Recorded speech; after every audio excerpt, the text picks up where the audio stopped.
2022년 코로나19 바이러스에 이어 새로운 바이러스들이 튀어나오고 있는 가운데 우리는 결정적인 한 가지를 놓치고 있습니다. 바로 지피지기 백전불태.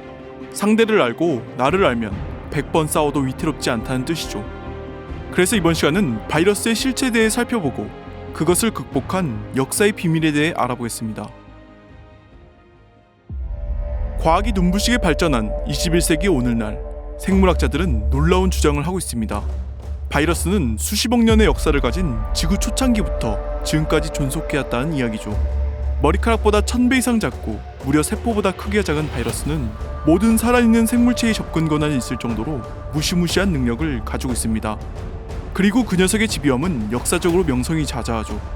영원할 것만 같았던 역사적인 문명들은 모두가 하나같이 총과 칼이 아닌 바이러스로 몰락하게 되었다는 역사가 전해져 오고 있기 때문입니다. 그리고 오늘날 지구의 끝이라 불리는 북극과 남극에서 각양각색의 바이러스가 검출되는 것을 보면 역사적으로 인류는 바이러스와 함께 공존해 왔다는 것을 추론해 볼 수 있는데요.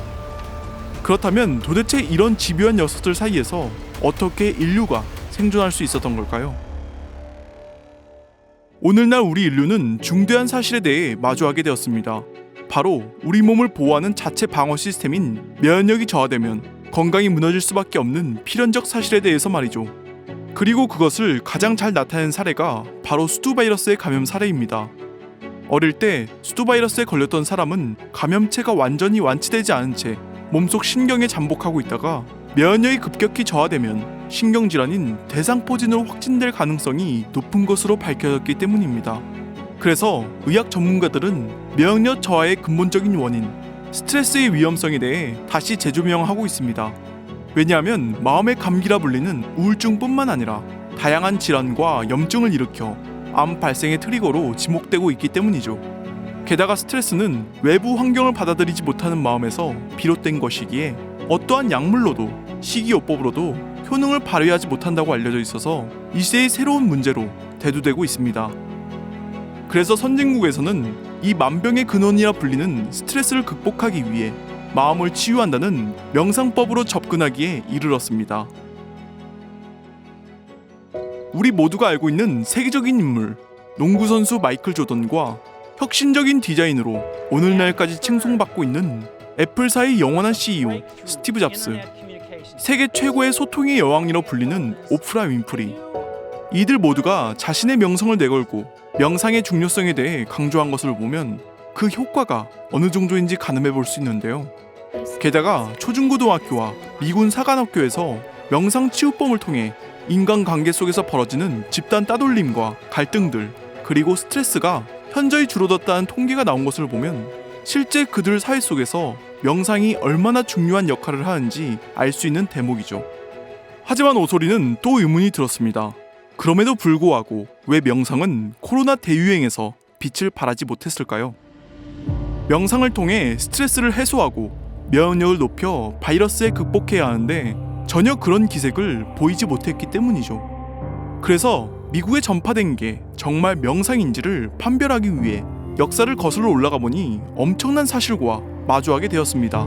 본래 미국에 전파된 명상 문화는 인도의 요가 문화로부터 시작되게 되었는데 그때 당시 서양의 기독교 문화와 충돌을 피하기 위해 정신적인 요소가 제외된 하타 요가를 전파했다는 정황이 위키백과를 통해 포착하게 되었습니다. 원래 원조 요가는 박티, 즈냐냐, 카르마, 라자 이렇게 4대 요가로 구성되어 있고 각자의 정신적, 육체적인 수양을 통해 참 나의 존재를 깨닫고 해탈로 이르는 기도 문화라는 것이었습니다. 다시 말해 오늘날 서양의 명상 문화는 반쪽짜리라는 것이죠. 하지만 오소리는 이 정신적인 부분이 명상에 있어서 모든 부분을 차지한다고 봐도 과언이 아니라 생각합니다. 왜냐하면 마음에서 끊임없이 일어나는 생각들은 기계적인 호흡법과 육체 단련을 통해 극복되는 것이 아니라 먼저 모든 것을 포용하는 마음을 가지는 것이 관건이기 때문이죠. 그런데 이 포용하려는 마음은 숱한 경험 속에서 자신과 타협하지 않고 올바른 길로 나아가려는 행동에서 체득되는 것이기에 그것을 진정으로 이해하기 위해서는 인류사에서 숱한 경험과 노하우가 누적된 참된 역사를 바탕에 두는 것이 중요합니다. 왜냐하면 오늘날 인간 문화재라 불리는 사람들이 그것을 증명하기 때문이죠. 예전에 상생방송 문화인물이란 프로에서 각 분야의 장인들이 나와 그렇게 되기까지의 매 순간 드는 타협의 속삭임과 시행착오에 대해 이야기하며 마침내 결실을 이루게 된 힘이 바로 역사라 강조했기 때문입니다. 게다가 그렇게 정점에 다다랐음에도 불구하고 후세에 더 나은 세상을 전해주리라는 마음가짐을 잃지 않았다는 점에서 올바른 역사의식이 얼마나 중요한지 알 수 있었습니다. 저것은 마치 배달국의 건국 이념인 참된 가르침으로 세상을 다스리고 깨우쳐 인간을 널리 이롭게 하라 라는 정신과 일맥상통한 것으로 보여졌습니다. 그래서 전 세계의 어떤 명상이건 수행이건 간에 올바른 역사 인식이 바탕에 깔려 있어야 결실을 맺을 수 있다는 것이죠. 자, 이제부터 오늘 주제의 핵심이자 미지의 영역인 장수의 비밀에 대해 다루겠습니다. 지금의 우리는 100세 시대라 이야기하며 과학기술을 통해 누구나 건강 정보에 대해 빠삭하고 웬만한 질병은 치료할 수 있는 현대의학 기술을 가진 시대에 살고 있는데요. 하지만 그럼에도 불구하고 100살 이상 넘어가는 장수촌 이야기를 꺼내면 인지 부조화가 일어납니다. 왜냐하면 과학과 의학으로 설명할 수 없는 기적이기 때문이죠. 과학자들이 연구한 바에 의하면 장수촌에 사는 사람들의 공통점은 자연에 순응하는 삶, 해 뜨면 일하고 해 지면 자는 규칙적인 생활을 한다는 것과 마을 사람들 모두가 함께 화합하는 삶, 생활을 한다는 것이었습니다. 그리고 그러한 생활 문화가 무려 140살이라는 경이로운 나이를 배출했죠. TV에서 자주 나온 3대 장수촌, 에콰도르에 있는 빌카밤바 마을과 파키스탄에 있는 훈자 마을, 그리고 아파스 자치구 장수 마을이 그 예입니다. 그 마을들은 평균 100살은 거뜬히 넘기고 130살, 140살 정도 되어야 장례를 치운다는 이야기가 들려오고 있기 때문이죠. 그래서 오소리는 이 장수촌 이야기가 오늘날 100세 시대라 외치는 우리들에게 마치 알고 있는 상식이 다가 아니라는 것을 알려주려는 것처럼 그들의 장수 비결을 여과 없이 드러낸 것이 아닌가 하는 생각이 들었습니다. 왜냐하면 그러한 역사가 이미 6000년 전에 존재했었다는 기록이 나와 있기 때문이죠. 베일에 쌓인 9000년 전 고대 문명과 그 문화를 계승한 국가들의 이야기가 담긴 환단고기에서 장수 문화의 흔적으로 보이는 기록이 곳곳에 숨겨져 있는 것이었습니다. 그리고 그 비밀의 단서를 풀어줄 이야기가 6000년 전에 존재한 배달국의 역사이죠. 기록에 따르면 배달국은 중앙아시아에 있는 천산산맥에 위치한 9000년 전 문명에서 동방아시아 쪽으로 개척해온 나라인데 어떻게 된 이유인지 나라가 운영되었던 1565년 동안 18분의 환웅이라 불리는 왕 중 무려 14분의 수명이 100살을 거뜬히 넘겼다는 엄청난 이야기가 담겨져 있던 것이죠. 뿐만 아니라 더 소름 돋는 것은 배달국이 존재했을 당시의 생활 모습이 오늘날 장수촌 이야기와 너무나도 흡사하다는 것이었습니다. 옷을 짓고 농사지어 먹으며 편한 대로 자유롭게 사니 지극한 덕이 베풀어지는 세상이라 일렀다. 백성이 살면서 할 일을 모르고 다니면서도 갈 곳을 모르며 행동은 느리고 만족하며 보는 것은 소박하고 무심하였다. 해 뜨면 일어나 일하고 해 지면 쉬니 하늘의 은택이 넘쳐 흘러 궁핍을 알지 못하는 시대였다. 그런데 더 놀라운 사실은 전 세계에서도 6000년 전을 환단고기와 비슷하게 이야기하고 있다는 것이었습니다. 바로 평화로운 황금 시절. 그 시대는 대자연과 모든 인간의 정신이 일체인 시절이었고 여성과 남성의 지위는 평등했고 어떤 계급과 계층 같은 차별이 없는 유토피아 시대였다는 이야기입니다. 이 이야기들을 바탕으로 장수촌 문화를 봤을 때 이러한 생활 문화가 얼마나 우리에게 큰 영향을 미치는지 알아볼 수 있었는데요. 하지만 이것은 어디까지나 역사의 아주 미약한 일부분일 뿐입니다. 우리는 고대 역사 속에 좀 더 깊숙이 박혀있는 장수의 뿌리 문화에 대해 들여다봐야 합니다. 바로 9000년 전 중앙아시아의 천산이라 불리는 파네루산에서 시작된 한국 문명의 장수 문화입니다. 파네류산 아래에 환인시의 나라가 있으니 천의 동쪽 땅을 또한 파네류국이라 한다. 그 땅의 넓이는 남북으로 5만 리여, 동서로 2만 여리이니 통틀어 환국이라 했다. 이 환국은 다시 여러 나라로 구성되었는데 그 이름은 비리국, 양훈국, 구막한국, 구다천국, 일군국, 우르국, 백현한국, 구모회국, 매구여국, 사나바국, 섬패국, 수미리국으로 합하여 12국이다. 초대 암 파견 환인, 혁서 환인, 고시리 환인, 주우양 환인, 석재임 환인, 구울리 환인을 이어 지위리 환인 혹은 단인에 이르렀다. 7세를 전하니 영년이 3301년.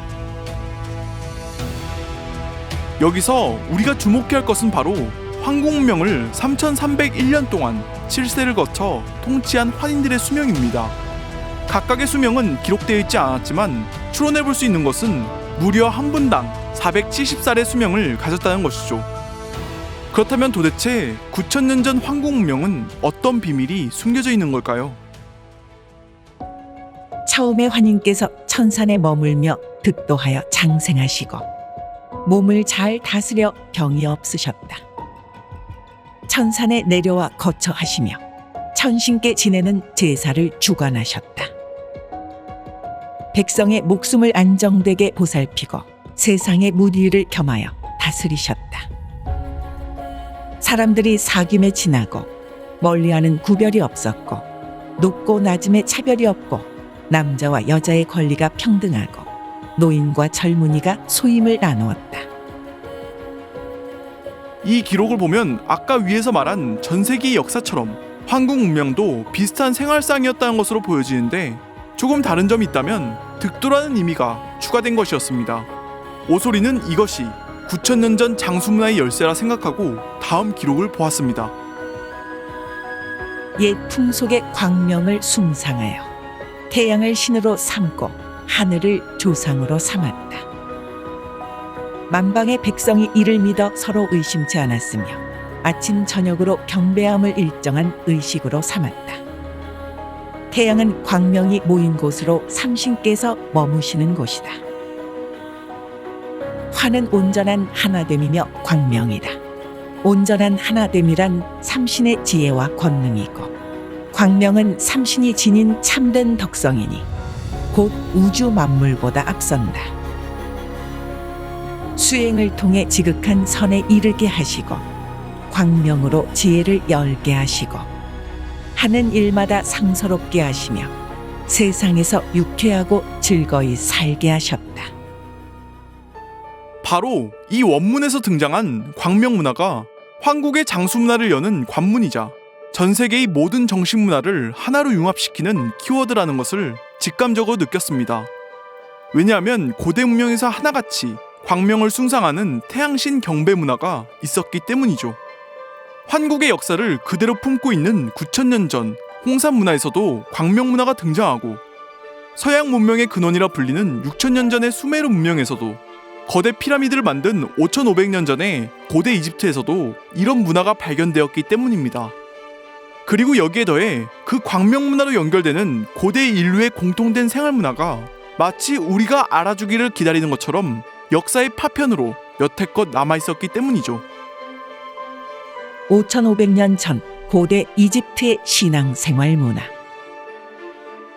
6000년 전 수메르의 제사장 문화, 9000년 전 환국의 제사와 수행 문화,